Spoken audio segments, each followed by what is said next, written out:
Los reinos perdidos. Es el cuarto libro de las Crónicas de la Tierra. Por Zecharías Sitchin. 1. El Dorado. En la actualidad, Toledo es una tranquila ciudad de provincias situada al sur de Madrid, a 1 hora en automóvil. Y, sin embargo, nadie que visite España debería perdérsela, pues tras sus murallas se han conservado monumentos de distintas culturas, así como importantes lecciones de historia. Sus comienzos, según cuentan las leyendas locales, se remontan a 2000 años antes de la era cristiana, y su fundación se atribuye a los bíblicos descendientes de Noé. Muchos sostienen que su nombre proviene del hebreo, Toledot, que significa, historias generacionales. Sus antiguas casas y sus magníficos lugares de culto atestiguan la cristianización de España, el auge y caída de los árabes y de su dominio musulmán, así como el desarraigo del espléndido legado judío. Para Toledo, para España y para todos los demás países, 1492 fue un año crucial, pues se escribió entonces una triple historia. Los tres acontecimientos tuvieron lugar en España, una tierra conocida geográficamente como Iberia, nombre para el cual la única explicación que se le puede encontrar es la del término ibrí, que significa hebreo, por el cual pudieron ser conocidos sus antiguos pobladores. Tras perder la mayor parte de Iberia los musulmanes, los fragmentados reinos contendientes de la península vieron su primera unificación importante cuando Fernando II de Aragón e Isabel de Castilla se casaron en 1469. Durante los 10 años siguientes, lanzaron diversas campañas militares que hicieron retroceder a los moros y pusieron a España bajo la bandera del catolicismo. En enero de 1492, los árabes sufrieron una derrota decisiva con la caída de Granada, y España se convirtió en tierra cristiana. En marzo de aquel mismo año, el rey y la reina firmaron un edicto para la expulsión de España, con la fecha límite del 31 de julio de aquel año, de todos los judíos que no se hubieran convertido al cristianismo para entonces. Y el 3 de agosto del mismo año, Cristóbal Colón zarpaba bajo la bandera española en busca de una ruta occidental hacia la India. Divisó tierra el 12 de octubre de 1492, y volvió a España en enero de 1493, trayendo como prueba de su logro a 4 indios. Y para corroborar sus argumentos pidió el envío de una segunda expedición bajo su mando. Trajo con él gran cantidad de objetos de oro obtenidos de los nativos, así como relatos de una ciudad de oro donde gente llevaba brazaletes en brazos y piernas, y se adornaban el cuello, las orejas y la nariz con oro, un oro que provenía de una mina fabulosa cercana a la ciudad. Con aquel primer oro traído a España desde las nuevas tierras, Isabel, tan piadosa que se la llamó la católica, ordenó que se forjara una elaborada custodia, que regaló posteriormente a la Catedral de Toledo, sede tradicional de la jerarquía católica de España. Y así es que, en la actualidad, cuando un visitante de la catedral entra a ver el tesoro, una sala protegida con pesadas rejas y llena de objetos preciosos donados a la iglesia durante siglos, uno puede ver, aunque no tocar, el primer oro que trajo Colón. En la actualidad, se reconoce que en aquel viaje hubo mucho más que una simple búsqueda de una nueva ruta a la India. Existen evidencias contundentes que indican que Colón fue judío obligado a convertirse, y que sus mentores económicos, también conversos, ellos quizá vieron en esta aventura una vía de escape hacia tierras más libres. Fernando e Isabel tuvieron visiones del descubrimiento de los ríos del paraíso y de la fuente de la eterna juventud. Y el mismo Colón tenía sus propias ambiciones secretas, de las cuales solo expresó unas pocas en sus diarios personales. Se veía a sí mismo como el que iba a dar cumplimiento a antiguas profecías referentes a una nueva era que comenzaría con el descubrimiento de nuevas tierras en el extremo de la Tierra.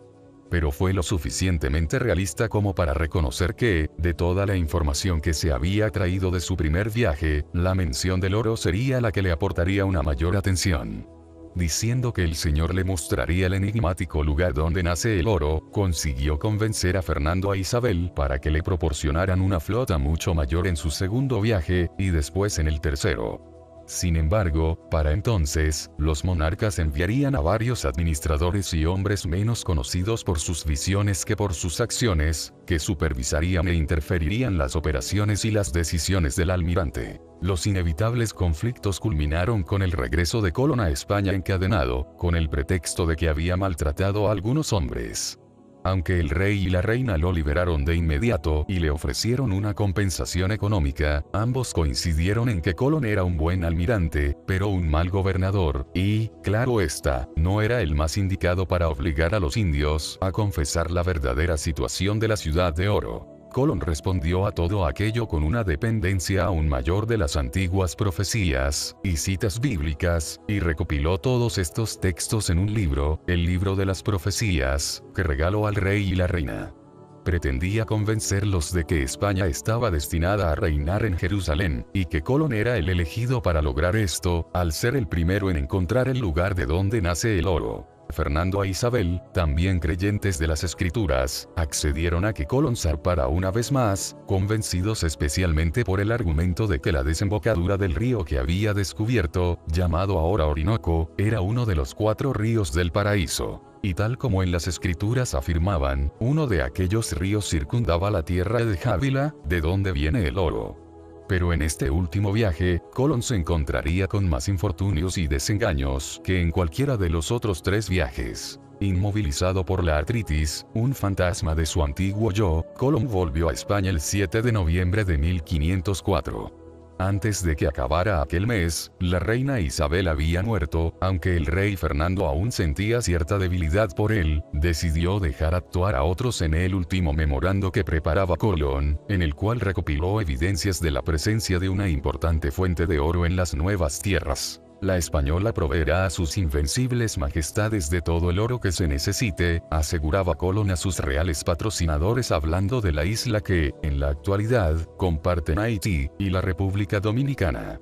Allí, los conquistadores españoles, utilizando a los indígenas como esclavos, consiguieron fabulosas cantidades de oro. En menos de 2 décadas, el Tesoro español recibió de la española el oro equivalente a 500.000 ducados de monedas de oro de España. Y, con el tiempo, la experiencia en la española se repetiría una y otra vez a lo largo de un inmenso continente.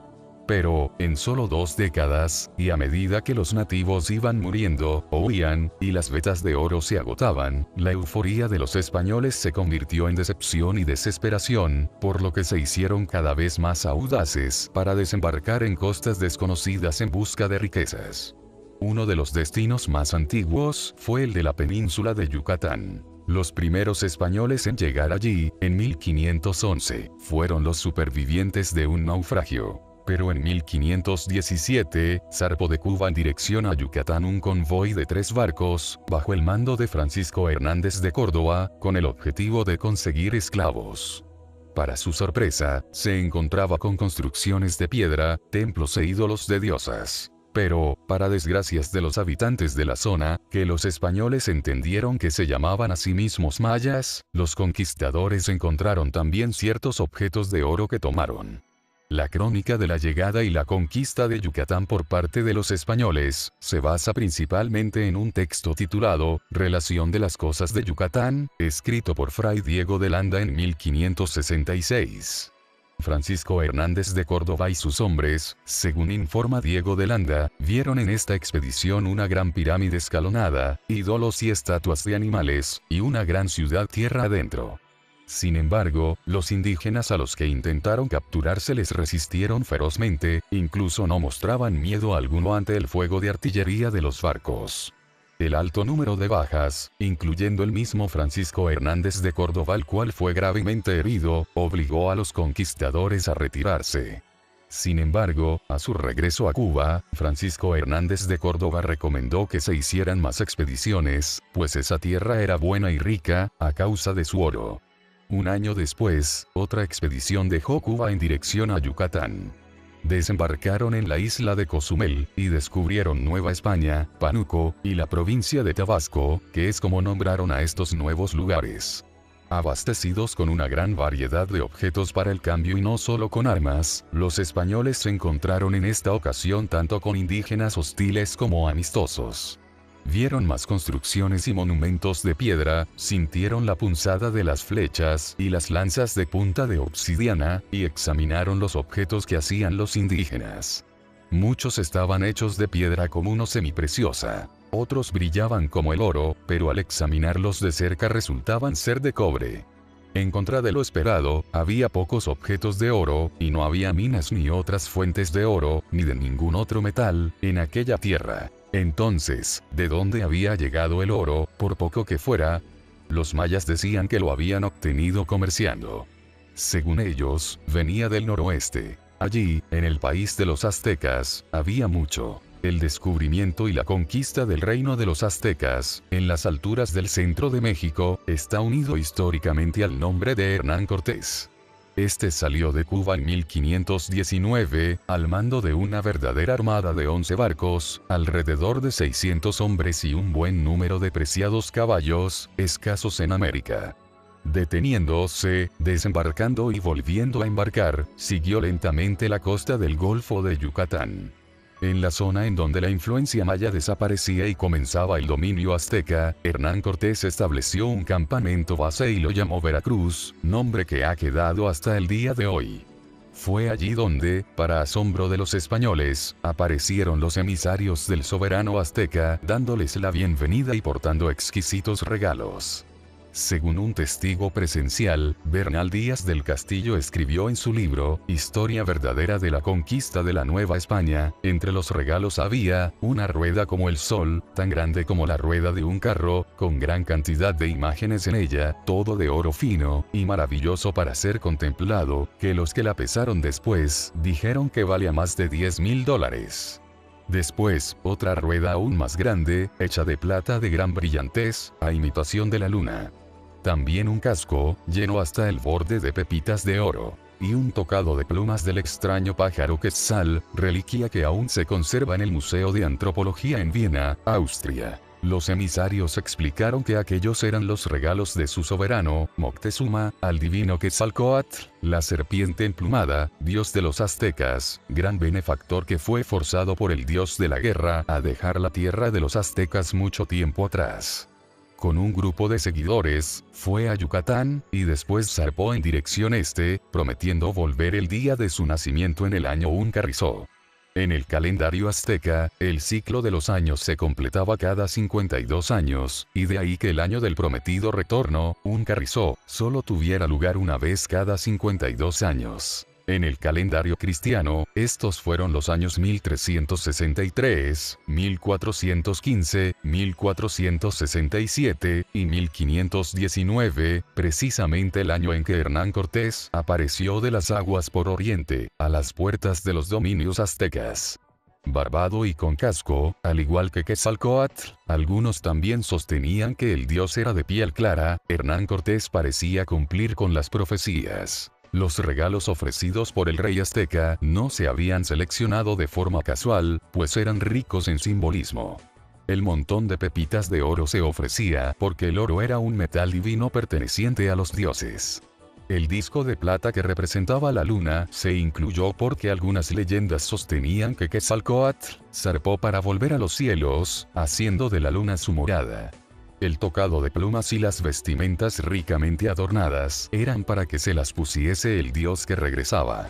Y el disco de oro era un calendario sagrado que representaba el ciclo de 52 años, e indicaba el año del retorno. Y sabemos que se trataba de este calendario debido a que otros como él, hechos no obstantes de piedra en vez de oro fino, se han descubierto posteriormente. No se sabe si los españoles comprendieron aquel simbolismo, o no. Si lo hicieron, no lo respetaron. Para ellos, aquellos objetos no eran más que la prueba de las enormes riquezas que les esperaban en el reino de los aztecas. Estos objetos irreemplazables se encontraban entre los tesoros artísticos que llegaron a Sevilla desde México el 9 de diciembre de 1519, a bordo del primer barco de tesoros que enviara Hernán Cortés a España. El rey de España, Carlos I, nieto de Fernando y soberano de otros países europeos como Carlos V, emperador del Sacro Imperio Romano, estaba entonces en Flandes, de modo que el barco fue enviado a Bruselas. Entre todo aquel oro, además de los simbólicos regalos, había figurillas de patos, perros, tigres, leones y monos, y un arco con sus flechas de oro. Pero sobrepasándolos a todos estaba el disco de oro, de 197,5 centímetros de diámetro, y grueso como 4 reales.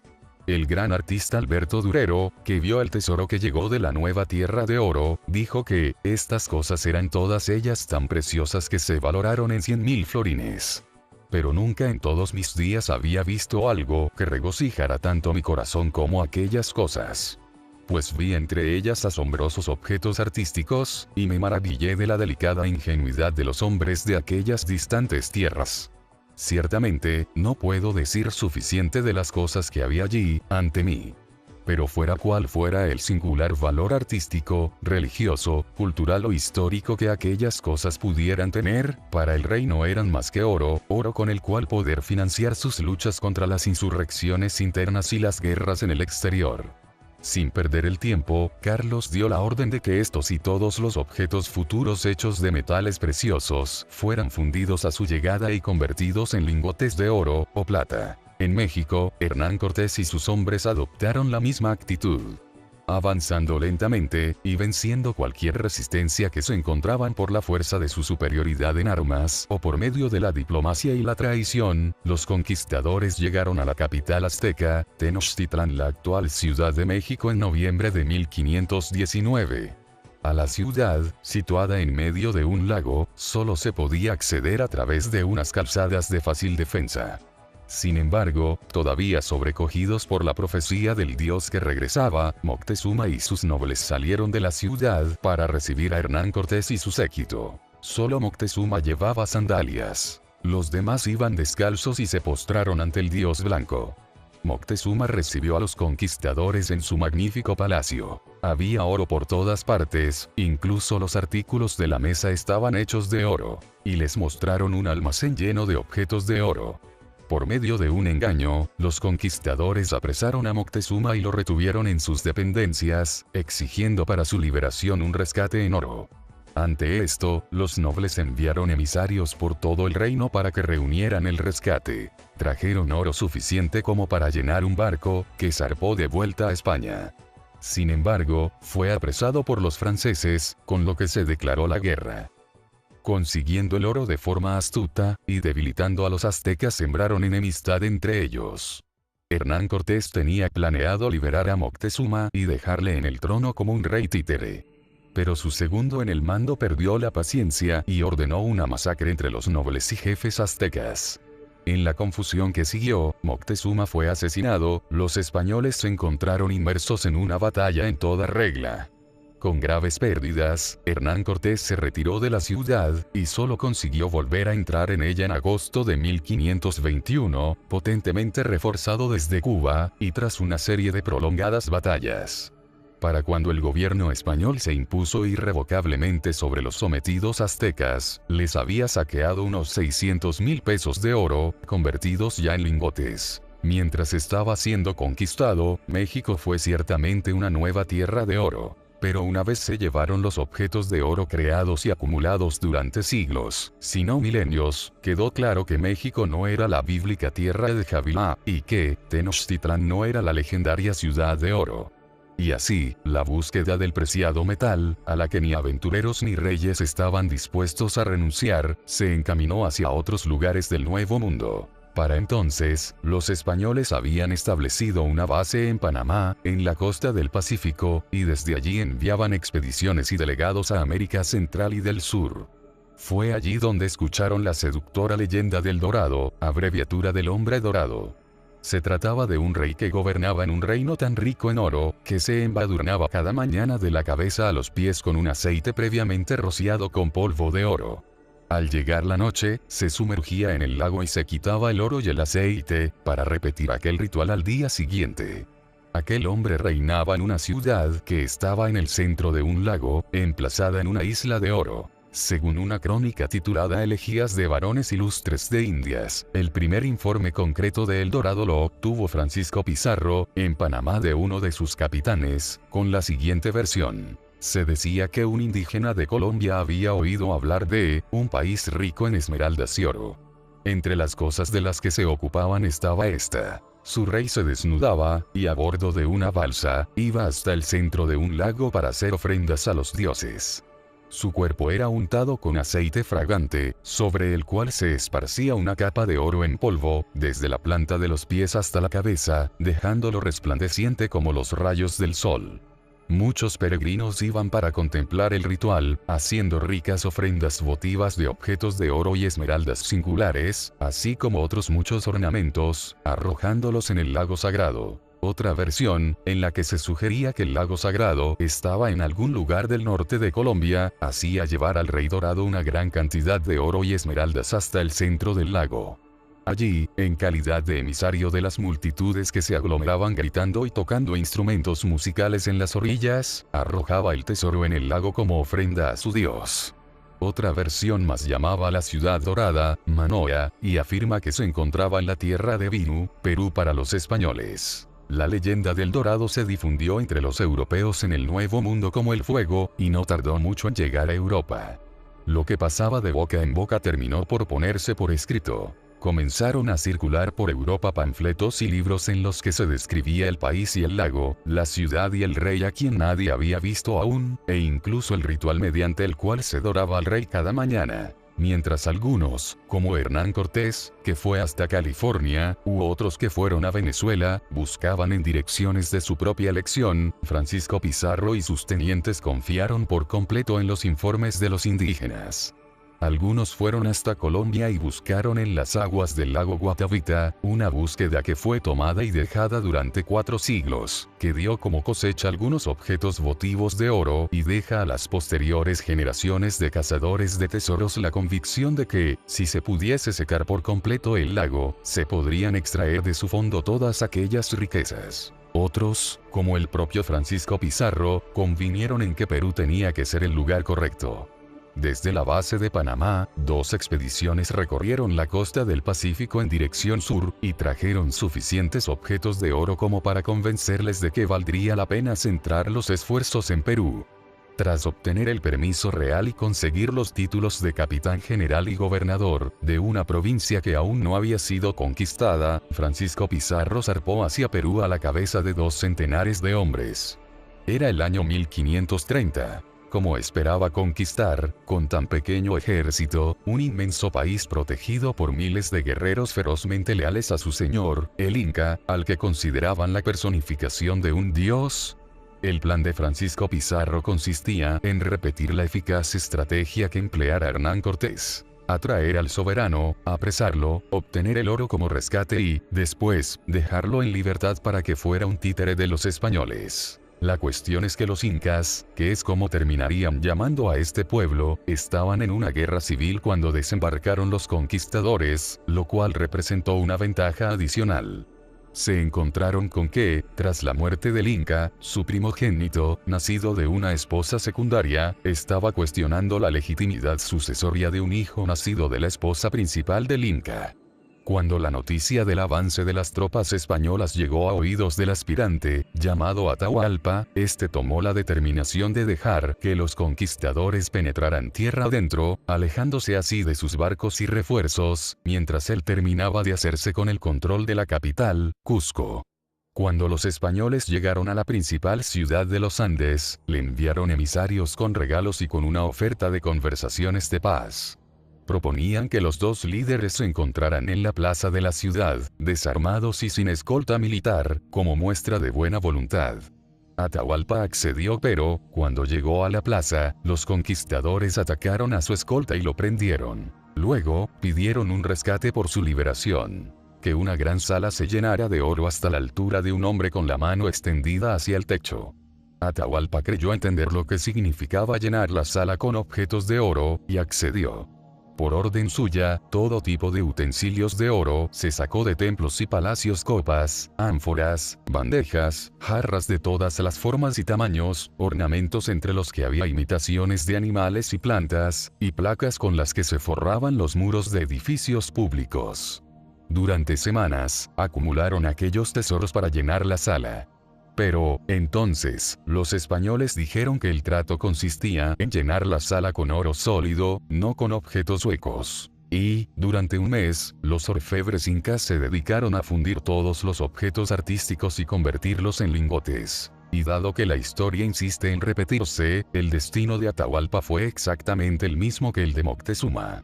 Francisco Pizarro pretendía liberarlo para que gobernase como un rey títere, pero sus ardorosos tenientes y los representantes de la iglesia, en un simulacro de juicio, lo sentenciaron a muerte por el crimen de idolatría y el asesinato de su hermanastro, su rival en el trono. Según una de las crónicas de la época, el rescate obtenido por la liberación del Inca fue el equivalente a 1.326.539 pesos de oro, alrededor de 5.670 kilos, tesoro que se repartieron rápidamente Francisco Pizarro y sus hombres después de dejar la requerida quinta parte para el rey.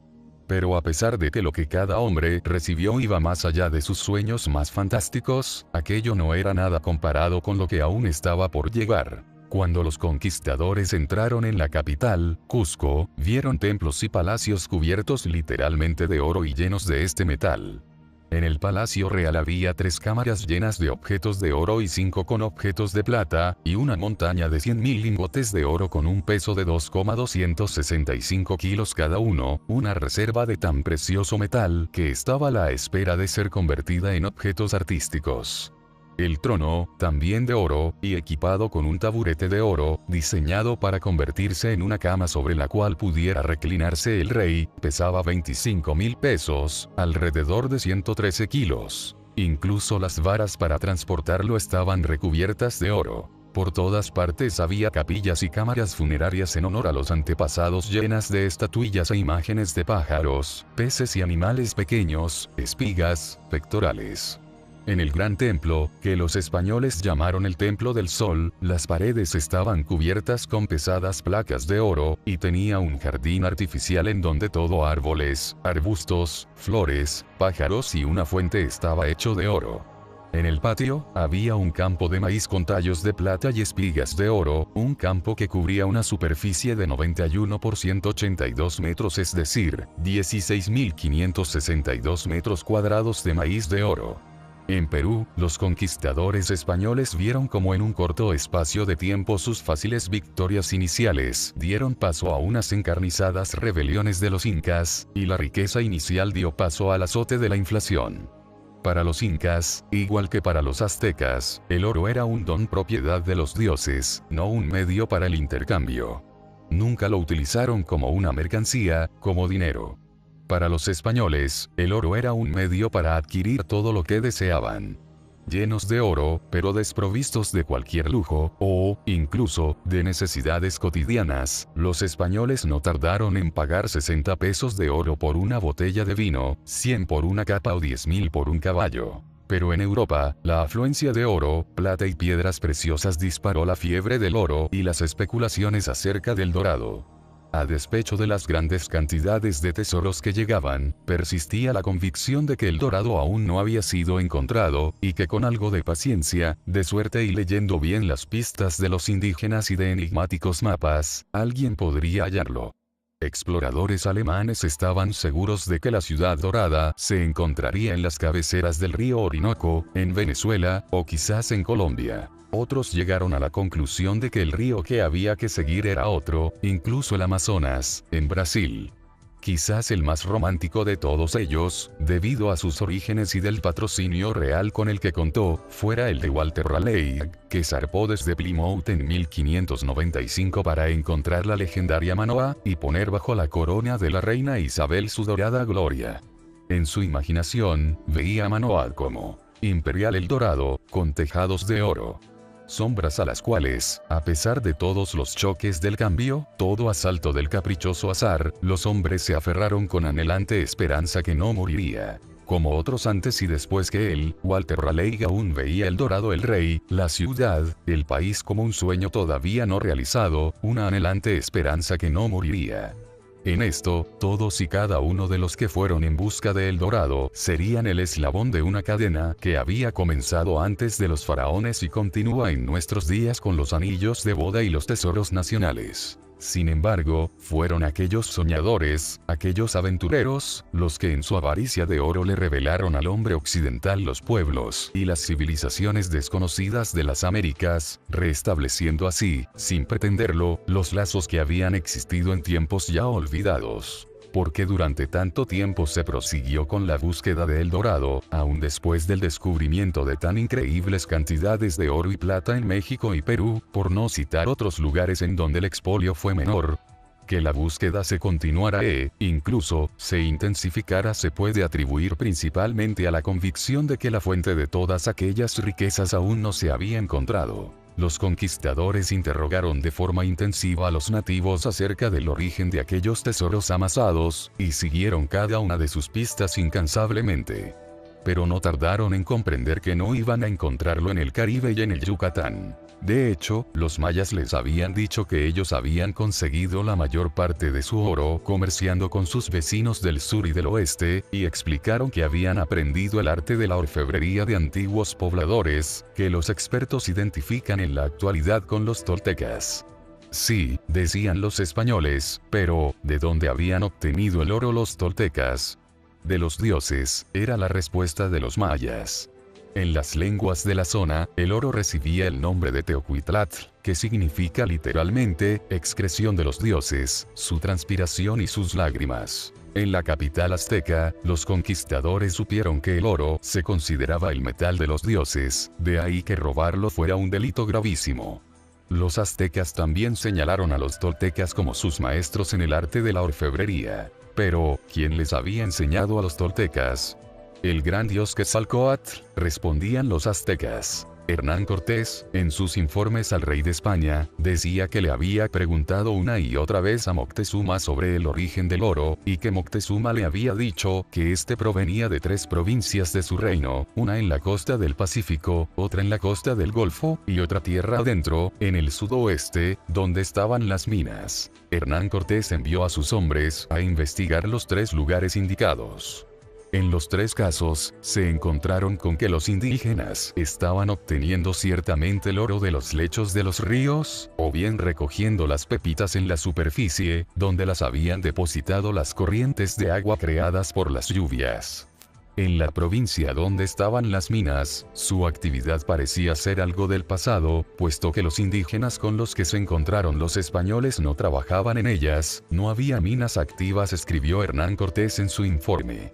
Las pepitas se encontraban en la superficie. Las principales eran fundidas en pequeñas ollas y luego las convertían en barras. Así preparado, el oro se enviaba a la capital, se devolvía a los dioses, a quienes siempre había pertenecido. Aunque la mayor parte de los expertos en minería y metalurgia aceptan las conclusiones de Hernán Cortés, la de que los aztecas se dedicaban exclusivamente a la minería de ribera, la recogida de pepitas y polvo de oro en las orillas y lechos de los ríos, y no a una verdadera minería en la que se cavan pozos y túneles en las laderas de las montañas, el asunto aún está lejos de haber quedado resuelto.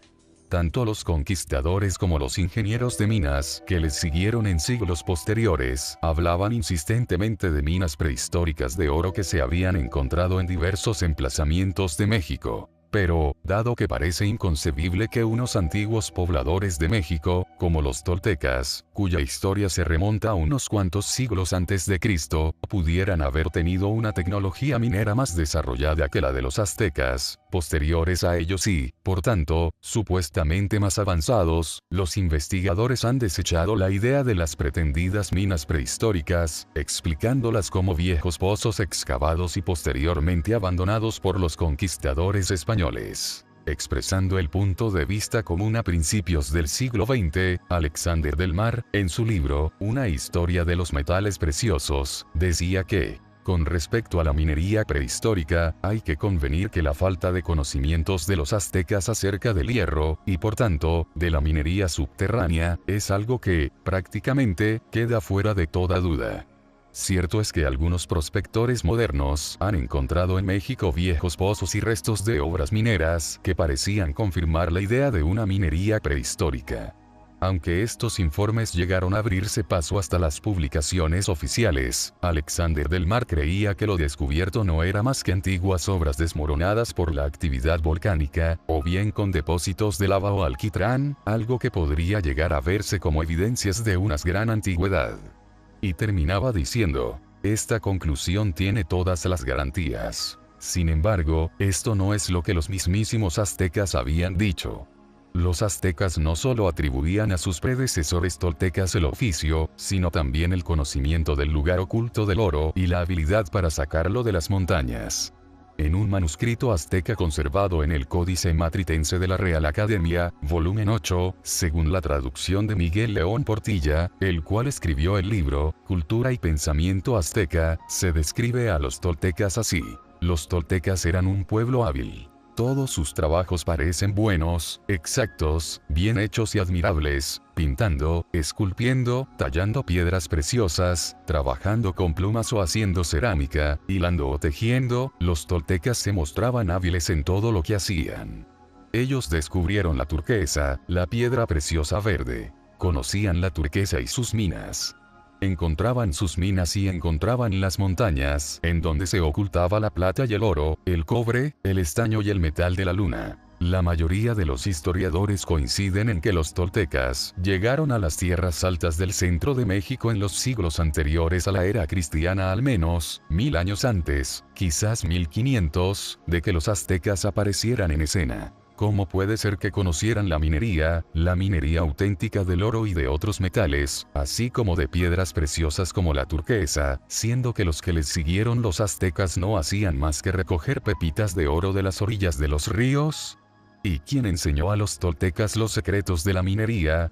La respuesta, como hemos visto, estaba en Quetzalcóatl, el dios serpiente emplumada. El misterio de la gran acumulación de oro de los aztecas por una parte, y su limitada capacidad para obtenerlo, por otra, se repitió en el caso de los incas. En Perú, al igual que en México, los nativos obtenían el oro a partir de las pepitas que depositaban los ríos en las orillas. Pero la producción anual de oro a través de este sistema no da cuenta de los inmensos tesoros que se encontraron en manos de los incas.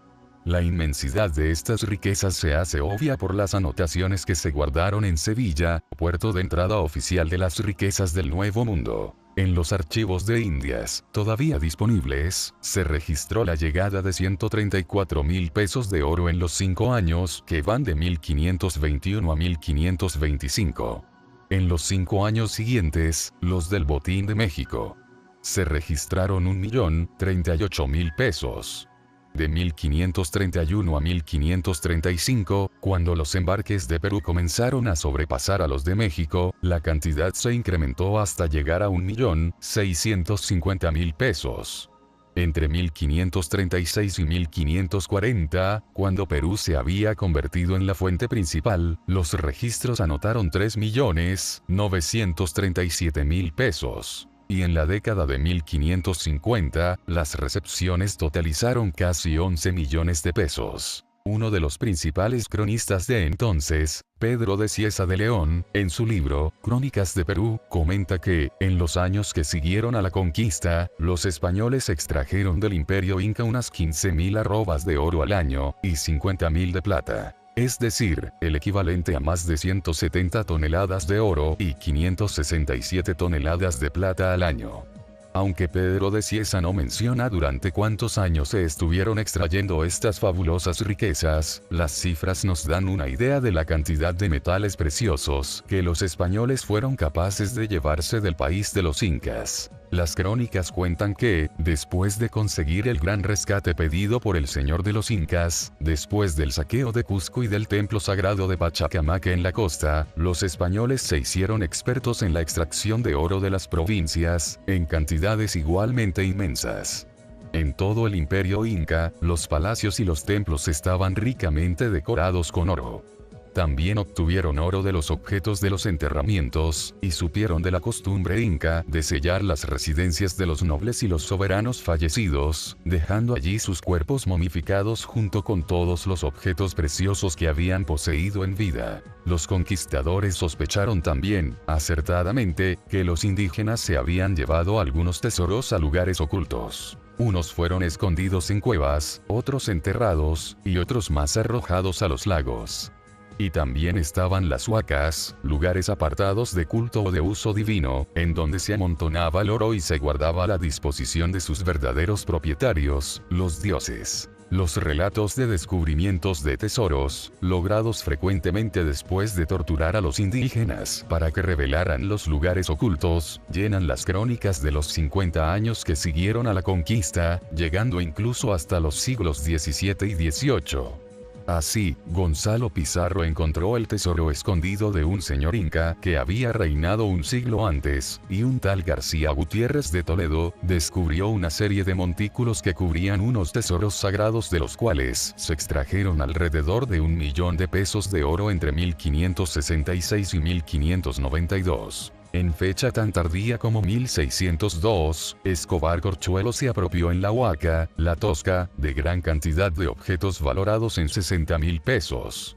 Y cuando se desvió el curso del río Moche, se encontró un tesoro valorado en unos 600.000 pesos. También había allí, según informan los cronistas, un gran ídolo de oro.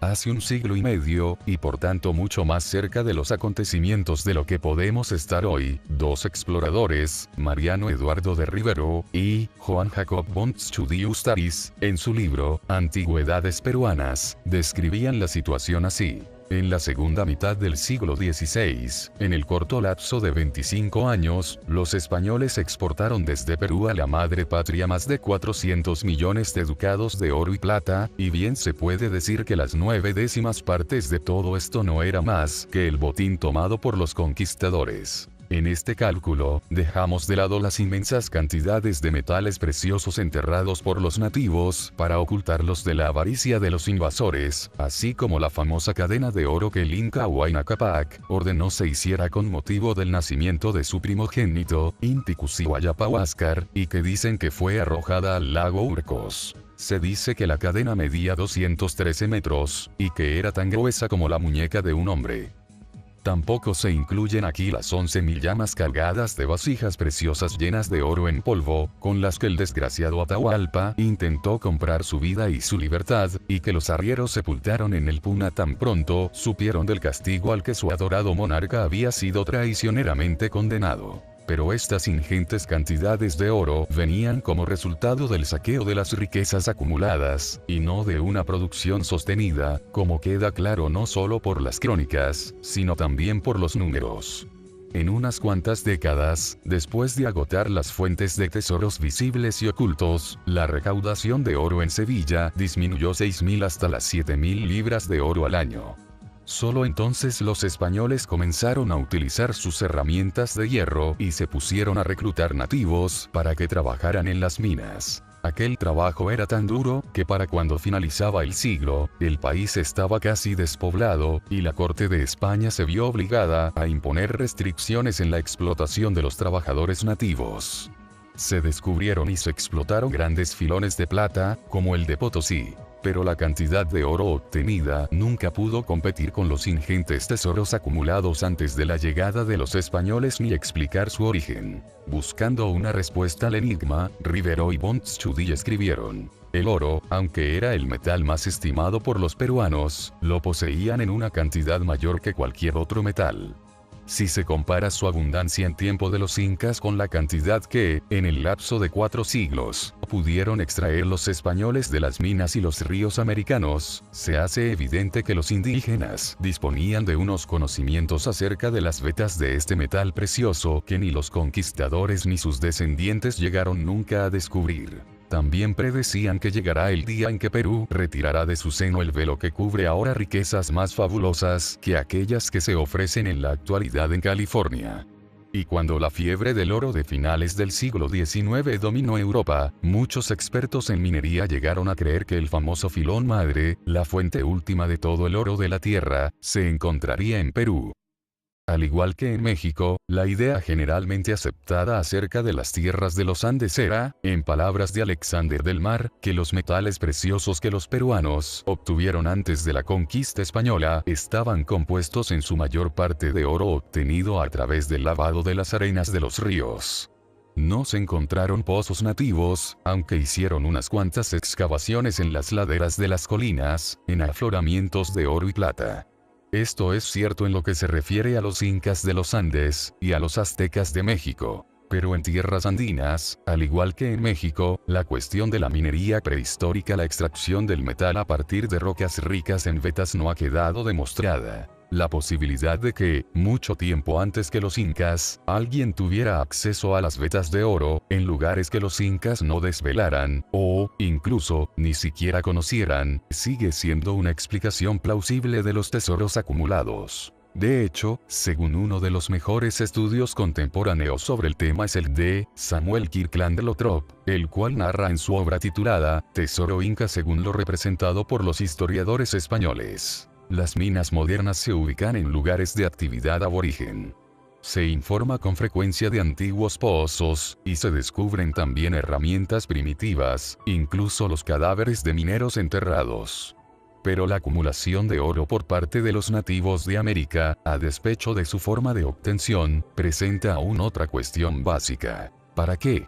Tanto los cronistas como los expertos contemporáneos, después de siglos de estudio, coinciden en que aquellas gentes no daban un uso práctico al oro, excepto el del adorno de los templos de los dioses y de aquellos que gobernaban al pueblo en nombre de los dioses.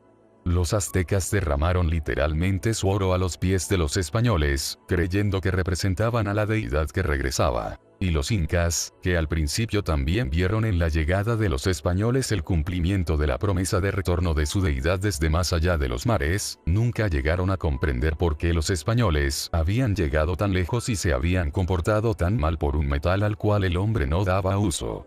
Todos los expertos coinciden en que ni incas ni aztecas utilizaban el oro con propósitos monetarios, ni le daban un valor comercial. Sin embargo, a las naciones sometidas les hacían pagar un tributo en oro. ¿Por qué? En las ruinas de la cultura preincaica de Chimú, en la costa de Perú, el gran explorador del siglo XIX, Alexander von Humboldt, ingeniero de minas de profesión, descubrió gran cantidad de oro enterrado junto con los muertos en las tumbas. Aquello le hizo preguntarse, ¿por qué enterraban con oro a sus muertos, si este no se estimaba por su valor práctico? Se creía que, de algún modo, lo iban a necesitar en la otra vida, o que al reunirse con sus antepasados podrían utilizar el oro del mismo modo en que ellos lo habían hecho una vez. ¿Quién había introducido tales costumbres y creencias, y cuándo? ¿Quién había hecho que se valorara tanto el oro, y quizá fuera a buscarlo a sus fuentes? La única respuesta que les dieron a los españoles fue los dioses. De las lágrimas de los dioses se había formado el oro, decían los incas. Y así, señalando a los dioses, repetían sin saberlo la afirmación del Señor de la Biblia, a través del profeta Ageo. La plata es mía y el oro es mío, así dice el Señor de los ejércitos. Creemos que en esta afirmación se encuentra la clave que desvela los misterios, los enigmas y los secretos de dioses, hombres y civilizaciones de la antigua América.